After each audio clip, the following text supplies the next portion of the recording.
Hi, welcome to a surprise episode of the Listen to the Music podcast. I am one of your hosts, Genevieve. And I am Carl. Sorry, did I cut you off? Oh, you didn't cut me off at all. Go on. And to celebrate the beginning of the new year, we are here to talk about our top 10 favorite releases of 2025. I'm very excited to talk about mine. And I'm actually even kind of excited to talk about Dad's. Some of them are ones that I actually have gotten to see with him performed live, and some really cool stuff. So some really cool stuff to discuss. Same here. I got to see several of your artists on your list live with you. Yeah. But why don't you go first? Start with your number 10 and your song pick. Because we also picked a song from the album. When you contacted me and said that you needed me to choose 10 songs of stuff that I have purchased this year. Or just listen to. You know, purchase it. I went through all of the physical CDs that I've purchased. And I essentially picked one song off of each of those. Now, there's only one item on here that is streaming. Oh, really? Excuse me. And we'll get to that one. But in terms of the 10, it was just... actually, I'll take that back. There's 2 streaming. Well, because you sent me the playlist and all of them were on there. Do you just mean like the updated versions of them? Well, like that I own. They're all available on streaming. That's not an issue. But what I'm saying is I picked up the CD reissues and CD remixes and surround sound mixes of these over the 2025. Okay. Mm-hmm. Yeah, because I noticed a lot of your list was remastered re-releases. Because my husband and I talked about that a little bit while we were listening to your playlist. So your number 10. Go for it. So my number 10... I kicked it off with the number 10 song on my list by the band Last Band on Jupiter, the song The Valedictorian. And I happen to be in this band, for one. Bias. And it's with one of the founding members of Hotel Faux Pas, as well as Chris Brown and Vic Hoffmeister, who Not the bad Chris Brown. Who also joined me in the Beatles tribute that I do, called Maxwell Silver Hammer, around the St. Louis area. So, yeah, and just to get people excited for something new, our March episode is actually going to be very, very different and involve Last Band on Jupiter. There's going to be an interview. I will be interviewing them as a unit and putting that out as our March episode to get you guys excited for their debut performance in April. Right? In April, yep. In fact, that is April 4th at the Power Creative. But Last Band on Jupiter's Valedictorian has all the hallmarks of the Larry O'Neill songwriting, which is fantastic. His storytelling, and essentially storytelling, and you can guess by the title of the song that he goes through and tells all these things about how people after high school, what's going to happen to them? Are they most likely to succeed? Are they most likely to be barefoot and pregnant? That sort of thing. Which is a little dated, I think, but maybe not. I don't know. I know. I sound dated on that, but I mean that's what it goes through. I mean, if you listen to the lyrics of the song, you're old guys in your 50s. I mean, it's going to be different. No. Larry knows how to spin a good tale. Yes. In a song. Yes. Because every one of his songs are stories. What about your number 10? My number 10 actually is kind of difficult, and I feel like I kind of changed my mind on what song I wanted to pick from this album yesterday while listening to the album. So my number 10 pick is Big Lucky by Peter McPoland. I didn't mean to do this, but this list is a list of people I have either seen in 2025 or I will be seeing them live in 2026 playing these songs, all except for one of them. But Peter McPoland, I've listened to him since 2021. He had a song called Shit Show that blew up on social media. You've heard me play it a million times. Yes. And the song I picked from his newest album, Big Lucky, is What Do You Do to Me, which is, it's a really fun, like, sounding one. I really like how he records his instrumentation, actually going to what we were talking about in our Judy Bats episode. The acoustic sound of an album really pulls me in, and I think that's what pulled me with this one. But he also has a song on this album called Rats, which is a really interesting song that kind of uses animals to describe our societal construct, and it's a very interesting, it's a very good song. It's a very good song, so I think I probably would have switched it out with that one had I thought about it. But I picked What Do You Do to Me because it's acoustic, it's fun, it's got a great beat, the lyrics are always a joy, and yeah, and I just love Peter McPolin. He's great. Yes. Dad? My number 9 was the song North Meadow off of the Giles and Fripp, the cheerful insanity of Giles and Fripp, newly released on CD. I had a CD copy of this from years ago, and it has all this talking in between the songs because the songs are part of a story that's being told. And if you can't by chance tell by the names of the 3 last names I mentioned, 2 of them went on to be in King Crimson. Yep. And the song and this album is nothing like the King Crimson album. No. But David Singleton has newly remixed and removed the talking bits between the songs and just made it into an album where it's just the tracks. And it's great for a listen if you're, if you want a little bit of a laugh, because the songs are all tongue in cheek. But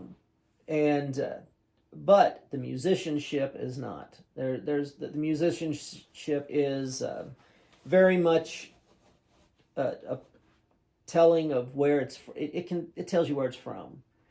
Because at the time the Canterbury scene was going on, and then and your folk rock scene of the time with like Fairport Convention, and Yes was cruising into had just released an album, and so you had they were all out there, and all those British prog bands, and the whole genre piece of it is how they all mingle with each other, the folk rock and the prog. And in the terms of the Giles and Fripp, you get a lot of influence of the Canterbury scene, but it's still a fun little album. Very Beatley influenced.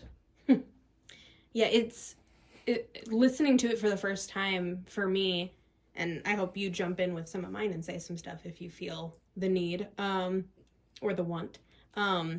It sounded very of a certain time, for sure. Mm-hmm. And I mean, you can kind of tell what you're getting yourself into just from the look of the album cover, even. Yeah. That it's not the same thing as what you'd kind of normally, or at least what I would normally expect of them, right? Yeah, it's very different, right? And the band had been signed to I believe Decca or a subsidiary of theirs, and they just the label just didn't put enough behind them. Happens, yeah. But luckily they were able to regroup, and King Crimson grew out of that. Because during that time, a couple of the songs that King Crimson did came from that time, from that songwriting sessions of that. So what was yours? My number 9 is actually probably the most, I would say, normal for this time period, for this era, out of all of my other stuff. It's the album It's Not That Deep by Demi Lovato. A lot of people, and the song I picked off of this, my favorite song from this album is Let You Go, which is one of the slower ones off the album. It's not as party music heavy as the rest of the album. I did notice that there were quite a handful of songs on this list that seemed a little slow. Oh yeah, that happens. I don't know, I tend to go towards those, I feel like. And also I think it's just a thing of the artists nowadays, especially if it's an acoustic song, which a lot of these, or not a lot of these, but some of these are, they're going to be slower. And then I think that's just a thing a lot of artists nowadays do when it's acoustic. Right. But a lot of people have been comparing this album in a very negative way to artists like Charlie XCX, who of course had her album Brat that came out in 2024, saying like, oh, you know, she's copying that sound or whatever. And I think that shows that a lot of people don't know the history of Demi Lovato super well. Like, yes, she started out, her first two albums were very rock heavy. My dad can tell you. Yes, he loved they were. it. We saw her live a couple times based on those albums. Yeah. But her third album, Unbroken, was that more electronic sounding album. And she put out a thing on Twitter a couple of years ago, God, probably 10 years ago now, where she said, like, I'm not changing, I'm growing. And I think this album is a perfect encapsulation of that, because it has the same feeling to me as someone who's listened to her for a really long time. It has a very similar feel as that third album of hers, Unbroken, does. Just a little bit more modern, and a little bit more like who she is now.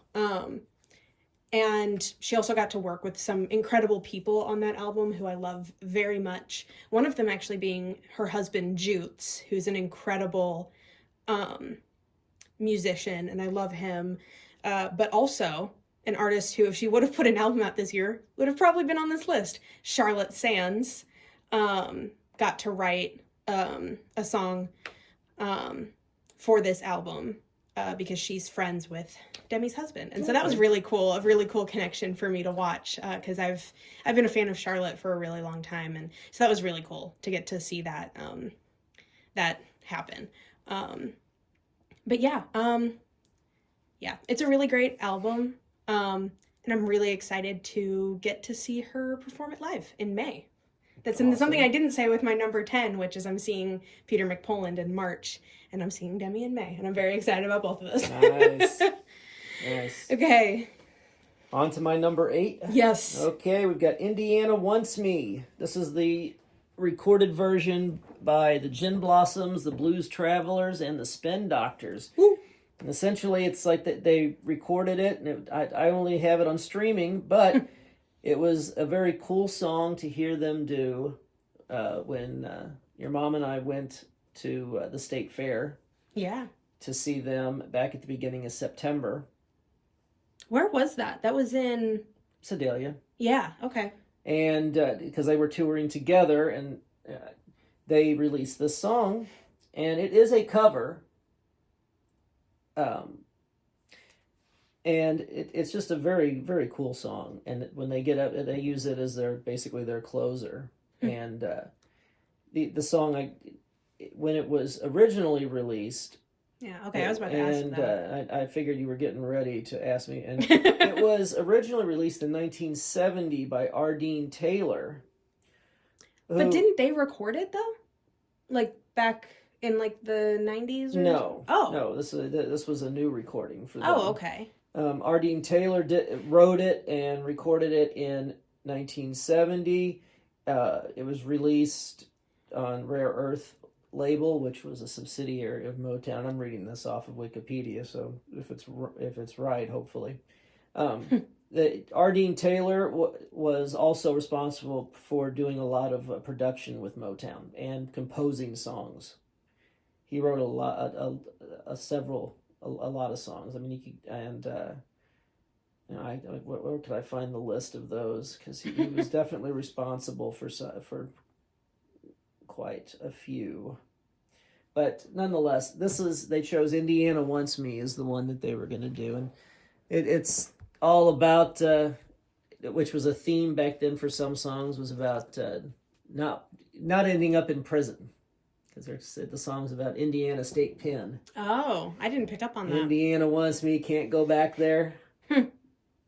Okay. But, So, but it's just a cool song. It was fun to hear the Gin Blossoms and Spin Doctors. Yeah. And yeah.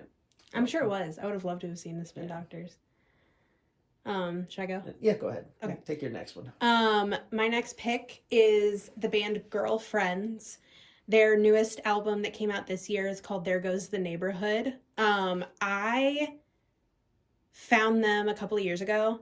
Their self-titled album is like a consistent play. Funnily enough, the reason that I started listening to them was because of my like Apple Music like station where it like it'll play stuff that you know, but it also suggests stuff that it thinks that you'll like.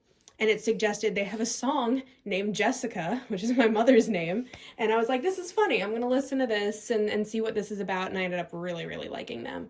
They have another album as well that was in between their first self-titled and this one that came out this year. The song I picked from this album is the song 1999.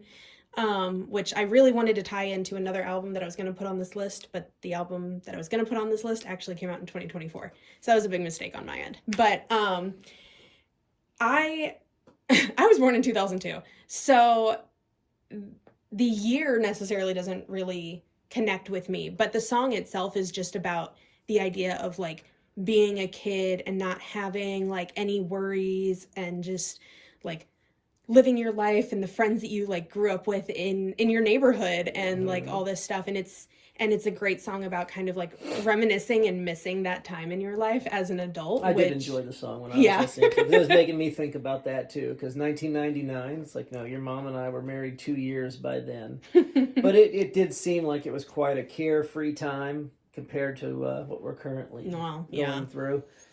But yeah, so it was just an enjoyable song. And the music, and it had on the streaming thing, it had I wouldn't say a music video, but there was animation. Oh, really? I'll have to look at that. I didn't know that. While I was listening to it, there was some animation stuff going on with like the album cover, where the two people on the album cover would like disappear or do something, and then they'd come back. I didn't notice that. Okay, I'm gonna have to look at that. I'm watching that, and I'm listening to the song, and I'm like, yeah, that sounds about right for 1999. That's how I remember it.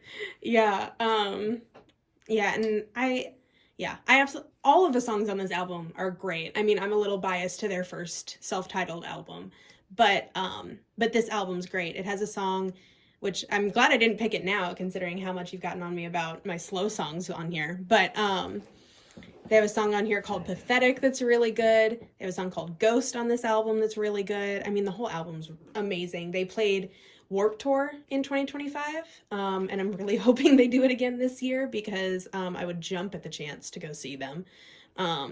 Because they put on an insane show. I've seen their videos, and they put on just a wild stage show. So yeah, that was my pick. My next one was the Sheltering Sky recording off of the Beat Live release here at that came out at the end of 2025. And the Beat is basically the music of King Crimson from 1980s by two of the members of King Crimson from the 80s, Adrian Belew and Tony Levin, and they recruited Steve Vai on guitar and Danny Carey on drums to fill it out. They got Robert Fripp's blessing, of course, to do it. And the reason I chose The Sheltering Sky is because it shows off the guitar virtuosity of both the players, both Adrian and Steve, doing their thing over the backing track for Sheltering Sky. And Danny Carey is holding down the beat with what was originally was a slit drum. A slit, it was a wooden box cut into different size slits, and when you'd hit on it, it would make different tonal sounds. But in this case, Danny Carey's using his electronic kit, and it's programmed for that, and he's making the sounds that way. Tony Levin's holding down the bass end with his stick bass, and then Adrian and Steve kind of fly in and out of it doing solos. And she was making fun of me about Because it's a this one. 15-minute song. Because the beat version is rather long because they really stretch their soloing out to show off what they can do. But again, I've went to see the Beat tour twice.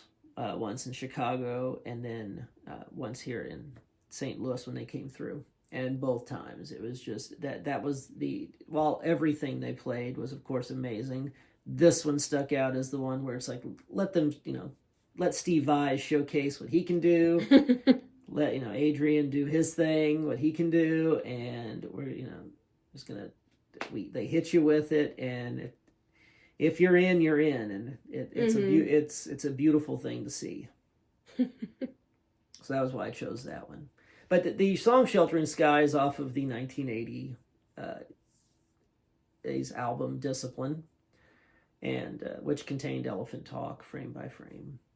Your go-to. We've talked about this album. Yeah. So that's why I picked that one. That particular quick, because I picked up the physical media of it again.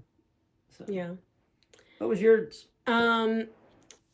This is my cheat, which I felt like I was cheating the system a little bit putting this one on there until I saw my dad's entire list just be complete re-releases. Then I felt less guilty about putting this one on there. I picked The Drama, the Deluxe Encore, I think is what it's called. Or it's called The Drama Deluxe, The Encore. And it is the deluxe version of an album by Spencer Sutherland called The Drama. You went with me to go and see him. I did. When he was here in March of 2025. This album technically did come out in 2024, but the deluxe version came out in 2025. And the song I picked is Place Like This. It's the original last track of the album. And I don't know why, but every time I listen to it, it just makes me feel so, hopeful and so optimistic. Even though it's like the line is heartbreak feels good in a place like this. Even though it's kind of a sad song, it always makes me feel very, very happy or very content with what I've got going on in my life when I'm kind of feeling a little depressed. But this deluxe version, I mean, he's always great about this. He had an EP, which has one of my dad's songs that he loves to crack jokes about, Chicken Little, on it. He had an EP with that song on it. I remember that. Yes, okay. That had Meghan Trainor, who, of course, she sang the song All About That Bass that everybody loved back in 2015.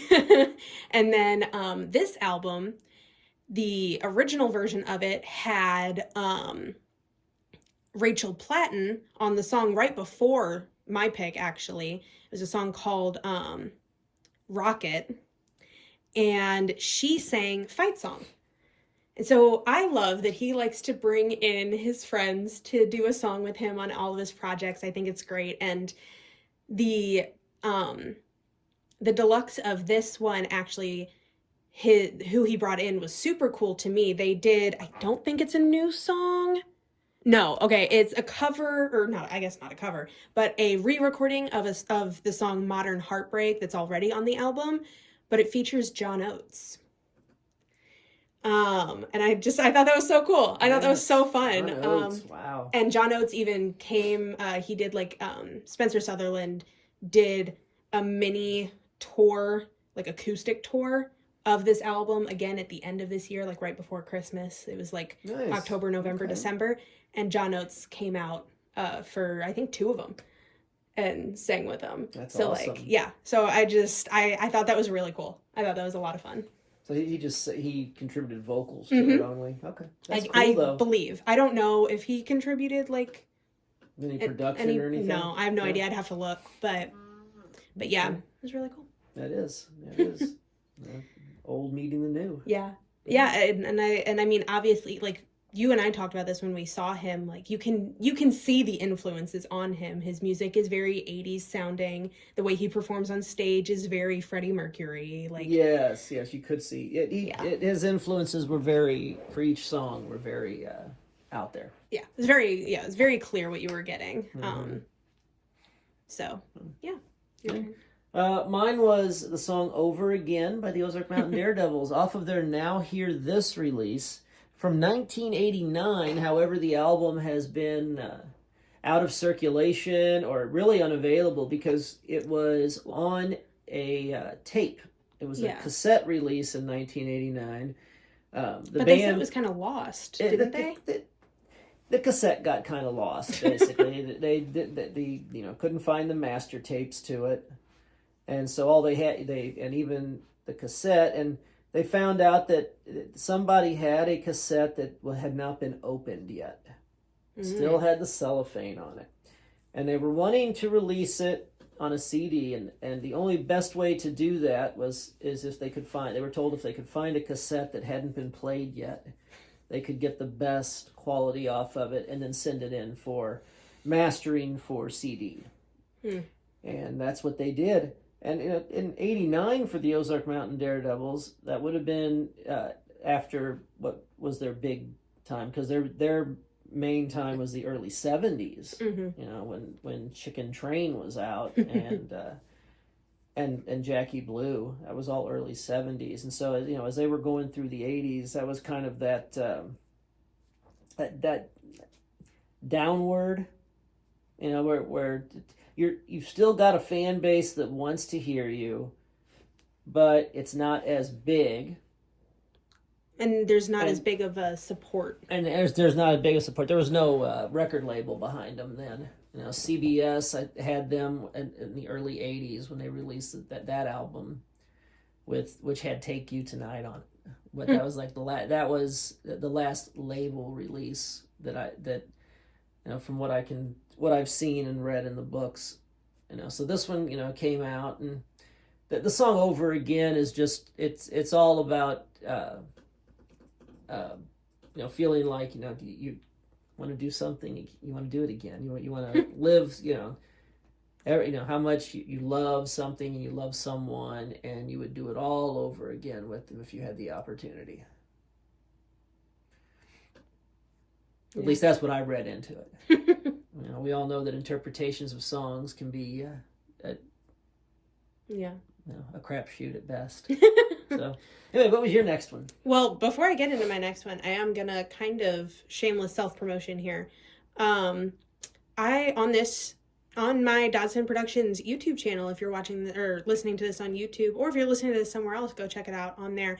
I do a travel series during the summer months, and last summer, Dad got to be in the first one with me, and it was about us going to see Ozark Mountain Daredevils. So if you like Ozark Mountain Daredevils or are just intrigued by the fact that he said they have a song called Chicken Train, because honestly I would be too, you can go check that out, and maybe you'll find a new band that you like or something. Or a new series. That'd be cool. But my next one is I Said I Loved You First, which was a partnered album with Selena Gomez and her now husband, Benny Blanco. It got a lot of hate. People do not like Benny Blanco for some reason, and I think it's because he's nice. I don't think people like nice guys anymore, which is really weird. But he's just such a sweetheart to her. And he said in an interview that apparently she had gotten sent a song by her record label and had recorded her version of it, and she was really upset because she didn't like it, and she was like, I just feel like I've said everything I need to say, and that sucks because I really want to keep making music. And so he sat down with her and they wrote this album together about kind of shedding your past and letting yourself feel happiness and feel love again. And the song I picked from the album to kind of showcase is Don't Take It Personally, which there's been a lot of speculation about, the Hailey Bieber of it all. But other than that, it's an incredible song. The instrumentation's great. It's literally just a voice and a guitar, and I love songs like that. And you really do hear in what she's saying and how she's saying it just how much she's grown and how much she's changed and how much she's gone through. And yeah, it's a really great album. I really like it a lot. And I hope they tour with it, but I understand, with her lupus and stuff, that's kind of a tall order. So not going to be as forceful as some other people are. I had forgotten about that. That was why she wasn't out on the road anymore. Mm-hmm. Yep. She just can't do it. Okay. One of mine? Yeah. Beatles Anthology Volume 4 when it came out with a bunch of leftover tracks and leftover tracks. Basically, works in progress that led up to the final track. And in this case, one that really stuck out to me was Nowhere Man. Because when you listen to the version on Anthology 4, you're thinking that it's going to it became something different than what it started out as, because it had a very Birdsy influence to it. It had almost no vocals. And it's like you can hear all that jangliness, and then by the time it made it to the final take of it on Rubber Soul, you've got an acoustic guitar, you've got the electric guitar. Yeah. But like the version on the anthology that was on the playlist you sent me track. is so which is really interesting. Yeah, and you get to hear how it's broken down, and how a song starts, how it, like John or Paul, in this case John, brings the idea in, and they start fleshing it out, which was again something you could see when you watched the Get Back program as well, where and if you watch the Beatles Anthology itself, they talk about how they would, when someone would bring the idea in and they would flesh it out together, but the big thing is that they were fans of each other. So when one bought a song in, the other one got jazzed about like, what can we do with it, kind of thing, and you can hear that all over it. So but Nowhere Man was that pick, no vocals, just the basic instrumentation.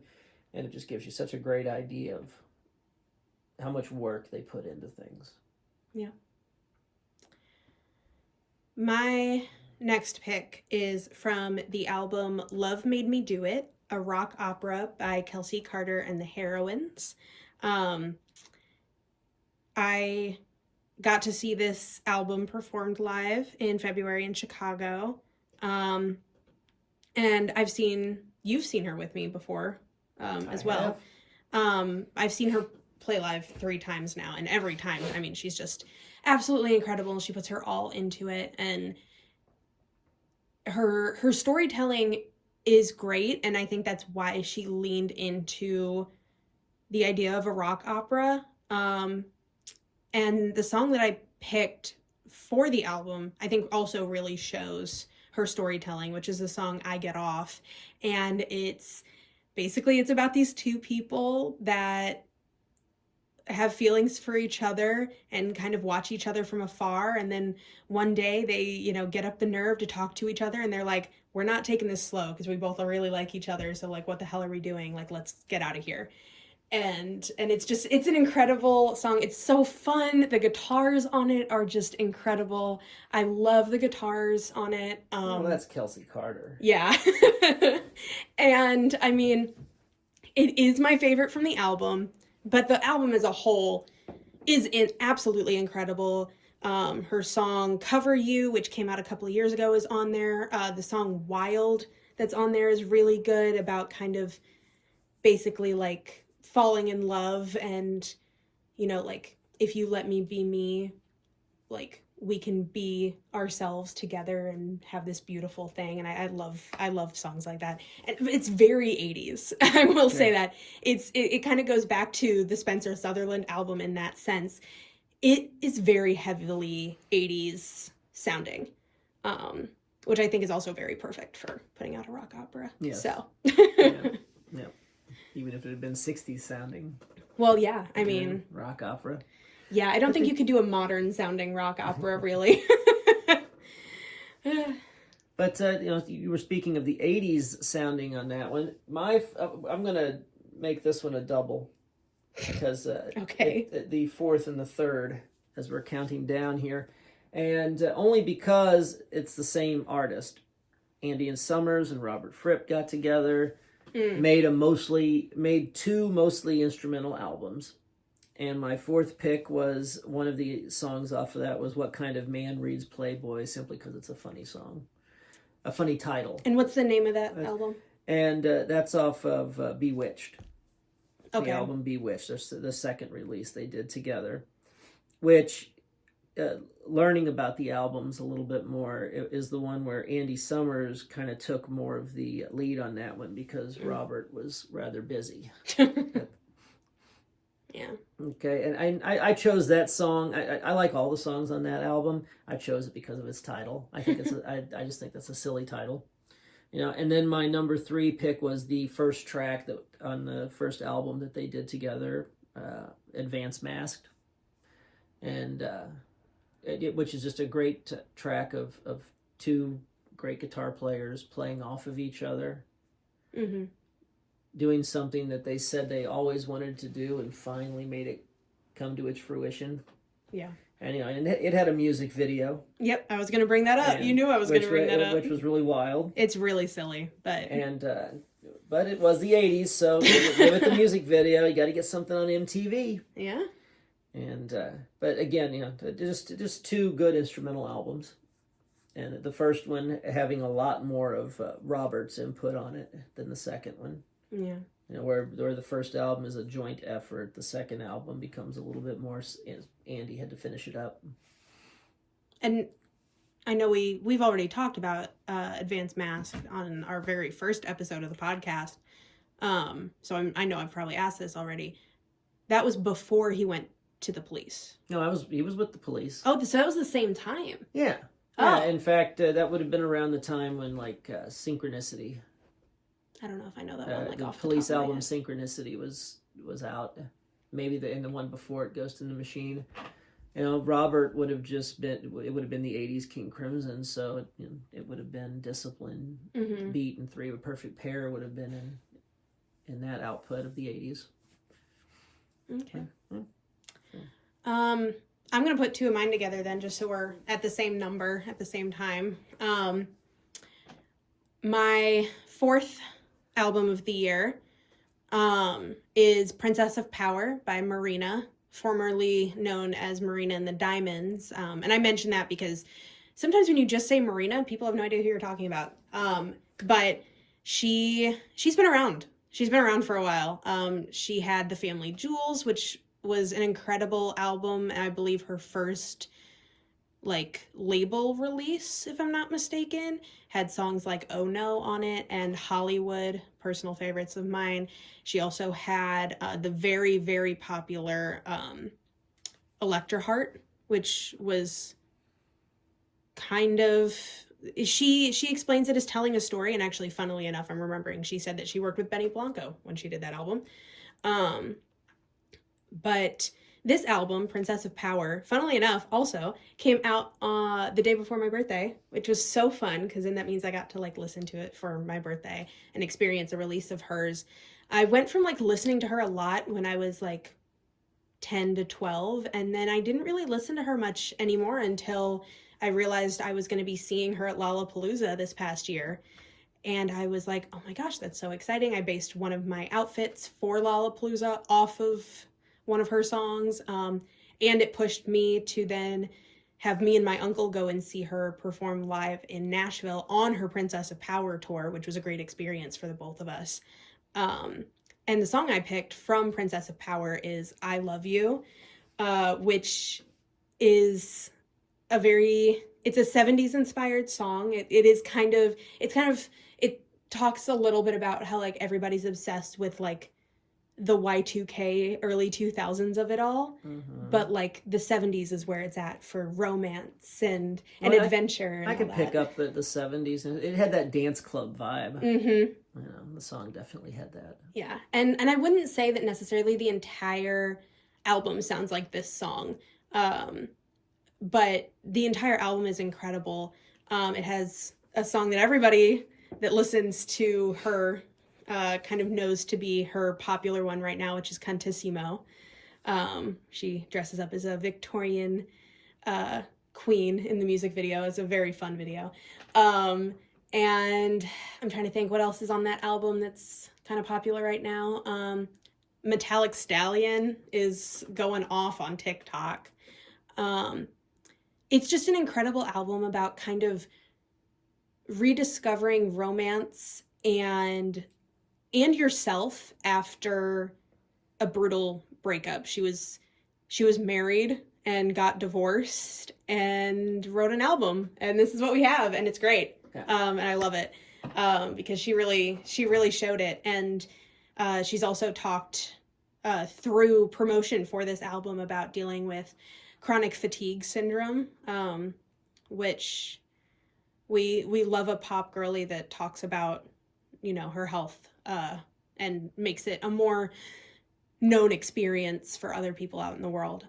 I really respect artists that do that. And so she heavily talked during the promotion for this album about how she really put a lot of herself first with this album, which she felt like she hadn't done before, because she wanted to make sure that A, she wasn't pushing herself, but also that she wasn't pushing herself for something that she wasn't going to enjoy. And I really respect that. My number 3 choice is the Medicine EP by Lauren Ruth Ward, another artist I got to see live this year for the second time only. I've only seen her twice. She, which we've talked before about how odd this pairing was, but in 2019, she opened, it would have been 2019. She opened up for Melanie Martinez on the K through 12 tour. Still one of my dad's favorite shows he's ever gone to. But she's very much the singer-songwriter type, but also heavily influenced by the folk sounds. And the song that I picked from this EP was Pansexual, just because I love the lyrics in this song. I think it's just, it's great to be proud of who you are, and I think this song really shows how proud of who she is. If that makes sense. I was enjoying the instrumentation in it. Yeah. I had a feeling you would. Her guitar playing is insane. Yeah, it was very good. Yeah. Yes. My number 2? Yeah. Okay, number 2 it is. The reissue of King Crimson's third release, Lizard. The song Happy Family. And I chose Happy Family because the whole lyrics are all about the Beatles. Really? So when you're listening to that song, think of the Beatles, because you'll start to notice what it is, what imagery the lyrics in that song are actually trying to conjure up. It doesn't come right out directly and say it, but that's what it is. It was all about the how the Beatles look like such a happy family for so long, and then suddenly, boom, they break up. I did not know that. That's interesting. My number 2 pick was Renee Rapp's album from this year called Bite Me, which of course a lot of people have talked about because there's her song Leave Me Alone that was the main single that came off this one, which is it's kind of a party girl song. But the song I picked was a slower pick, which is I Can't Have You Around Me Anymore, which is kind of the thought process of someone who is in a relationship but has this very intimate friendship and knows that this friendship causes issues with their significant other and is like, I can't keep questioning what we are when I already have something that I really want. And I don't know if I've ever really heard songs express it the way that this one does. And it was just very beautiful. The instrumentation, the guitar on it is gorgeous. The lyrics are great. She's going to go down in history as my most regretted miss of 2025, though. I got very, very sick the week I was supposed to go see her with my best friend in Minnesota and had to sell my tickets. Right, I remember that. And then probably one of the biggest social media moments she's ever had happened at that show. And I missed it. Somebody recorded her singing this exact song with their Nintendo DS, and it went viral on TikTok. Yeah. And I should have been there. So. No, that would have been cool. Yeah. Okay, you're number one. Number one, Cadence and Cascade, off of the King Crimson reissue of their second album, In the Wake of Poseidon. Cadence and Cascade is the acoustic song that's on there, the mellower side of Crimson. Just a very a track that kind of just pulls at the heart a little bit. You know, it still has that 70s image, you know, the Pete Sinfield imagery of song lyric writing. So, you know, you get your gods and your demigods and and all that mythology stuff that shows up in the song. But it's just a very pretty song, and it's got a great chord piece to it. And I definitely always enjoy listening to it. If I could convince the guys in Thrak to do it, it would be great. They don't seem to go back that much. Is We what I was go- going to we- say. we Let go- me finish that. We go back. It's just a matter of convincing one person that maybe it's time to do this song. You know, but alas, I can handle with just listening to it. and now on to your final. My final pick, probably not a surprise considering it was the first album I picked for us to talk about for this podcast, which is Wishbone by Conan Gray. I knew that when I was listening to the song. That album, you drilled it into me. I did. I'm listening to that album, and I hear so much Cranberries, and that song in particular. It's just, there's so much of it. The way the guitars lay in there, the way there's that little riff that follows from time to time. Yes. So the song I picked, since I haven't said that, but he's that's talking right. about it. I'm talking about the song, and she hasn't even mentioned it yet. The song I picked from the album, funnily enough, is the last song on the album, Care. I think it does not get the recognition that it deserves. I love it so much. You can hear, as he said, that 90s Cranberries feel to not just the instrumentation, but also the vocals, as he kind of does a mild yodel. Yes. We talked about this in our Judy Bats episode, which comes out later this week, but the idea that when you put an album together, people kind of expect the songs at the beginning of the album to be the stronger ones and the ones at the end to kind of be the not as strong ones. And so I think that's why not a lot of people give this song as much recognition as they should. Because it's the last song on the album, and sadly, people of my generation don't really have that attention span. Sometimes the last song on an album does get overlooked. Yeah. No. But this whole album is incredible. I mean, Conan Gray, we had Found Heaven back in 2024, I believe, is when that came out. 23 or 24, I can't remember, which was so 80s inspired.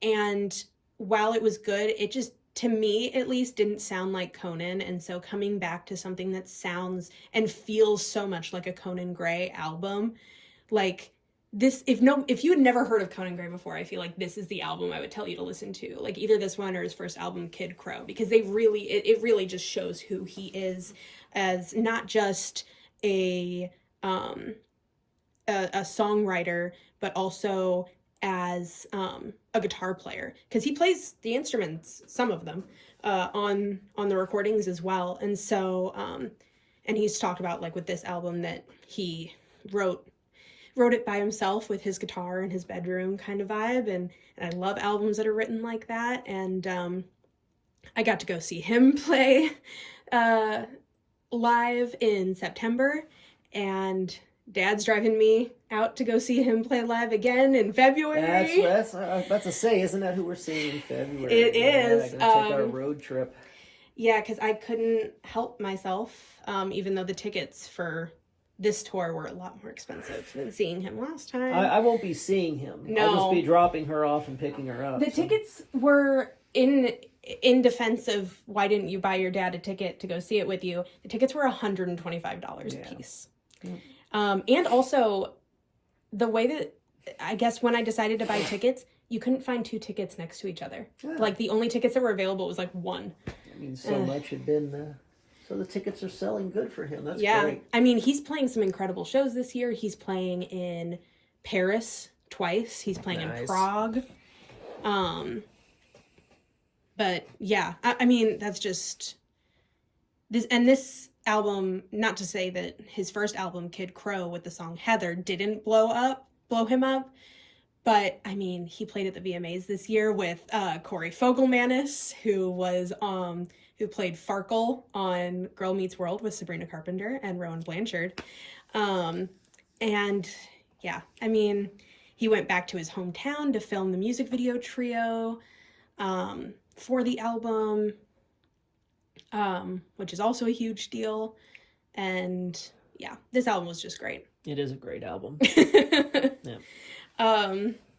But that's our list. That is it, folks. Thanks for tuning in. Yeah, let us know what your top listens of 2025 were. I kind of already have an idea of some albums that I expect to be on my list for 2026. We've got Charlotte Sands coming out with an album in March. We have Madison Beer coming out with an album on the 16th of January.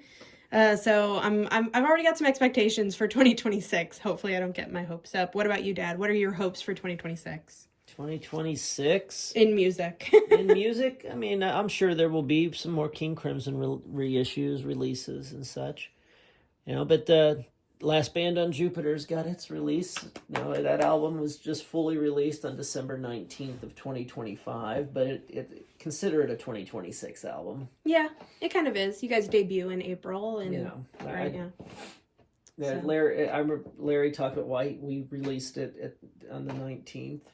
Like that at the end of 2025 was because of the subscription fee that he had paid for the service and I like carrying that. That's it funny. over. So, but just to listen to good music. That's it for 2026. Yeah, and we'll see you soon.